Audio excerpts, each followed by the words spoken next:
Congratulations on 40 acres. It was not exactly what I was expecting, so I'm excited to talk to all of you about that. I wanted to start off, Michael, can I ask you a question? I was Yeah. so happy as I got the premise of the movie from the first little bit to see an indigenous actor be a part of the people who are successfully navigating the breakdown of society. Thank you. Um, I was like, I seen what Ryan just did. There's no one I'd rather have here to do that. How important did it feel to you to have the family be made up of so many different, like backgrounds and experiences? Because that's who we had to lean on, right?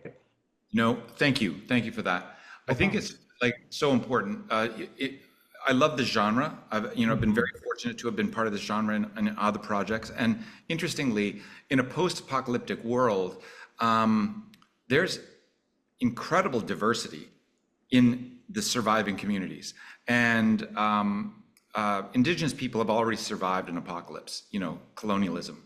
And indigenous people share this also with people of African descent who were brought to, Turtle Island, right? So we've actually had numerous instances where our experiences parallel each other. So I think it was really important for me to, just embrace that acknowledge history, to land myself in the story. I was like, oh, this is a world that I'm totally familiar with. And I'm so glad that RT leaned into this idea of indigenous identity connected to land, African identity connected to land, and that's how this family came into being. Absolutely. So, and speaking of like family, like Lena, you've been a part of some other high profile families in other spaces, let's say. Um, when you're playing Rain, how important was it to bring that sort of closeness, like that sort of entity, like sort of tight-knitness to this role in 40 Acres?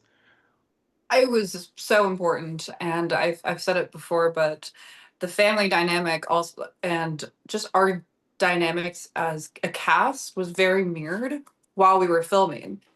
Oftentimes, it was, me, Hailey, and Jada just running around on set, being nuisances, being little chaos while Michael and oh my gosh, Michael, Danielle, and Kat were off doing like very important things. They were filming for like 12, 13 hours a day while me and the younger girls would just come in for like an hour or two. Be like, okay, bye. So yeah, I think building those dynamics were so important for me. And like, yeah, honestly, like being an older sister to these younger girls and showing them like having fun on set. So yeah.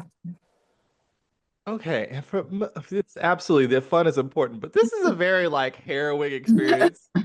Miss Millie, like you're in the center of some of the most harrowing things. Like me and my wife paused the movie two times where I was like, I am afraid and concerned. What is going to happen? Do we need to have like a moment to decompress within the movie? How do you navigate those moments in the film as well?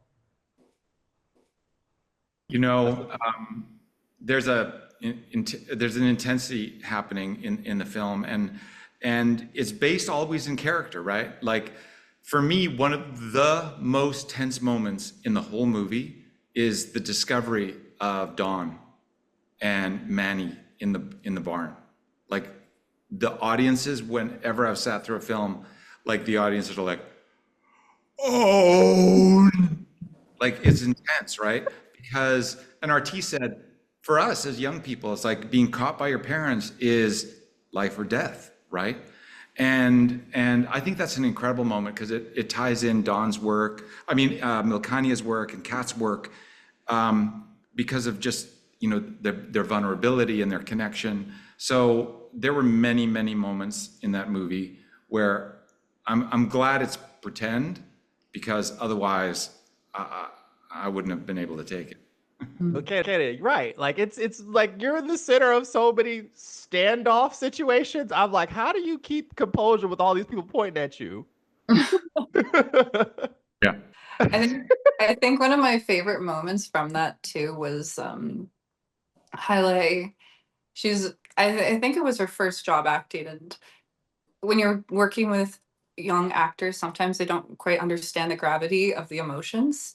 And so there are some times where we'd have to tell her, you can you be sad? Can you? Because there are these like very big moments that that it's hard to understand, and I think yeah, navigating those emotions and like the tense situations, whether it was like in the basement in the boot, um, conveying those emotions through everybody. It was so much fun to do and such a fun challenge. Milcania, what are you excited for people to see from 40 Acres? Like, what would you want people to take home from this massive experience out there?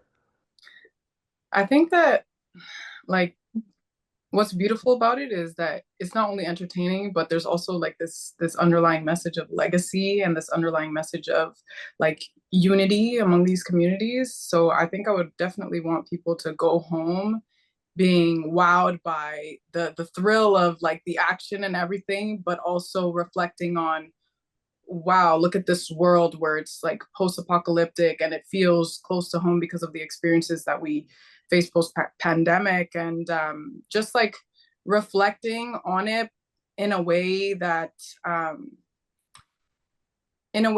is also showcasing our communities in a light of power. So that's what I would want people to take from that. Absolutely. Our way forward is together. Well, thank you guys so much. Congratulations on the movie. I hope people really enjoy it at home. Thank you so much. Thank Thank you. you. Thanks, guys. Bye. Bye.